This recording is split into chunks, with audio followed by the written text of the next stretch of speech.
Kembali lagi pemirsa di Selamat Pagi Indonesia dan kita masih membahas wacana atau dugaan cawe-cawe Presiden Joko Widodo di Pilkada Jakarta. Saya masih bersama juga dengan Bang Ciko, Bang Habib dan juga Mas Dedi di sini. Mas Dedi, tadi saya ingin mengonfirmasi kalau memang tadi Mas Dedi mengatakan bahwa tidak ada intervensi dari Presiden secara langsung, tapi orang-orang di sekitar Presiden termasuk Ketua MK. Apakah hal ini juga sama misalnya Ketua MA yang juga mengubah umur untuk calon pilkada atau calon kepala daerah? Jadi begini, kita tidak bisa menafikan bahwa presiden itu punya kekuasaan. Dan kekuasaannya itu bisa saja bersifat interventif, meskipun presiden tidak melakukan apa-apa. Apalagi sampai presiden melakukan hal-hal yang memang nuansanya itu adalah mengarahkan atau melakukan konsolidasi. Contoh saja yang terbaru, begitu Pilpres selesai kemudian menghadapi persoalan pilkada, tiba-tiba ada putusan Mahkamah Agung misalnya terkait dengan batas usia, yang itu kan sama dengan menghadapi Pilpres di 2024 beberapa bulan yang lalu. Lalu kemudian Presiden melakukan pertemuan dengan mitra koalisi di di Pilpres, bukan mitra koalisi dalam pemerintahan sepanjang 5 tahun periode terakhir ini, tapi melakukan pertemuan dengan mitra koalisi yang mengusung Prabowo Gibran. Jadi Memang saya kenapa, rasa itu Bang, kalau hal-hal seperti yang itu? sifatnya berpola. Jadi kalau kita katakan bahwa apakah Presiden Joko Widodo melakukan cawe-cawe dalam pilkada, ya secara teknis mungkin tidak. Tapi dalam proses berjalannya waktu, bagaimana konsolidasi politik yang dilakukan oleh mitra-mitra koalisi penyokong presiden, termasuk juga penyokong calon presiden di 2024 yang terpilih yaitu Prabowo Gibran, itu menunjukkan bahwa intervensi itu muncul secara natural. Jadi saya kira tidak perlu berlebihan menolak bahwa presiden melakukan intervensi. Kenapa? Karena memang dari sisi teknis memang tidak, mempengaruhi hukum juga tidak.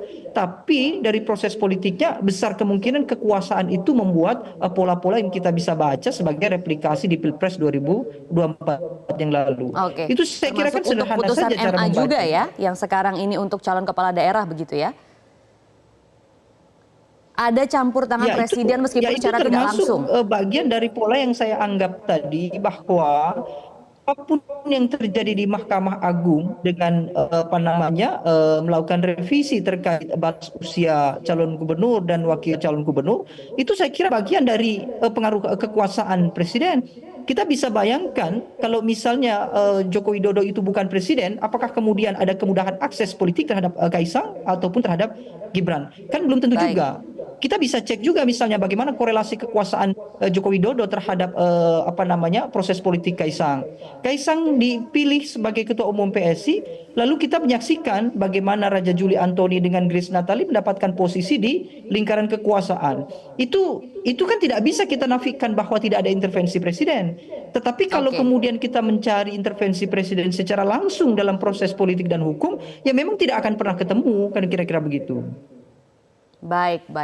Kita ingin minta tanggapan Bang Habib, semoga masih tersambung bersama kami di sini. Bang Habib, tadi memang sudah diakui tidak ada intervensi secara langsung, tapi ada intervensi secara tidak langsung begitu. Bang Habib sudah pamit ya?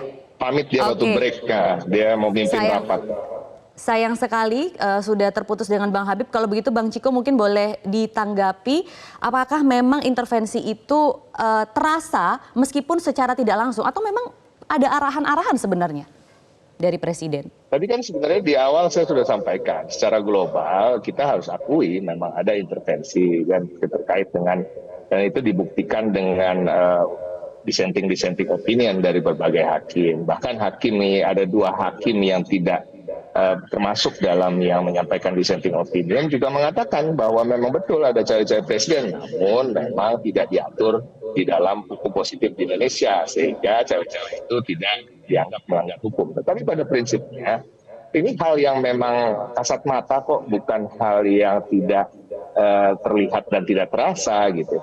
Jadi masalah ini sebenarnya sudah sesuatu hal yang kita antisipasi dan menjadikan satu variabel untuk bagi kita meningkatkan kewaspadaan dan bagaimana untuk mengcounternya, bagaimana untuk menahan lajunya perilaku-perilaku seperti itu. Namun tentu kami hari-hari ini tidak mau terdistract atau terganggu dengan hal-hal yang hanya satu masalah saja seperti itu. Tapi tadi yang disampaikan Bung Deddy juga betul, apapun itu, caranya bagaimanapun itu, ketika ada konflik kepentingan, memang di Indonesia ini politisi-politisi kita ini belum bisa memisahkan dirinya dengan apa yang menjadi kepentingan-kepentingan pribadinya gitu. Dan ketika dia menjabat di suatu kekuasaan, gampang sekali tergoda untuk melakukan intervensi-intervensi itu. Nah, intervensi itu kan kalau seorang presiden misalnya, ya bisa saja akhirnya yang sebenarnya melanggar itu adalah aparat.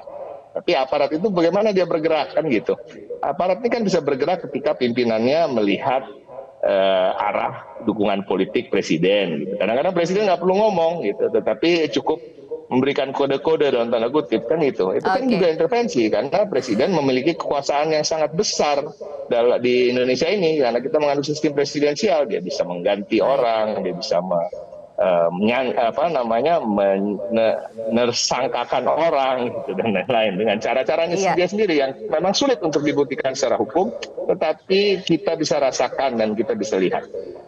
Kita bisa rasakan dan kita bisa lihat. Kalau begitu saya ingin minta tanggapan lagi ke Mas Deddy. Karena tadi Mas Deddy mengatakan tidak ada intervensi secara langsung dari sisi hukum ataupun teknik begitu ya. Tapi kan jelas-jelas ada 2 kali hukum yang berubah di sini. Setelah putusan MK, kemudian ada putusan MA saat ini. Yang jelas-jelas mengubah umur di situ dan membuat kans untuk 2 anak Presiden Joko Widodo ini melaju begitu di Pilpres dan juga di Pilkada.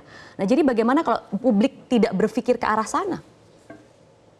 Ya, itu yang sudah cukup jelas ya, bahwa kekuasaan itu memiliki pengaruhnya sendiri. Jadi bukan Joko Widodo secara personal yang mempengaruhi hukum, tapi kekuasaannya. Dan yang jadi persoalan adalah ketika presiden diam gitu ya, mengikuti semua alur yang berubah di bawah, yang mungkin itu semi nepotism gitu ya, maka pengaruh itu tentu akan berdampak buruk.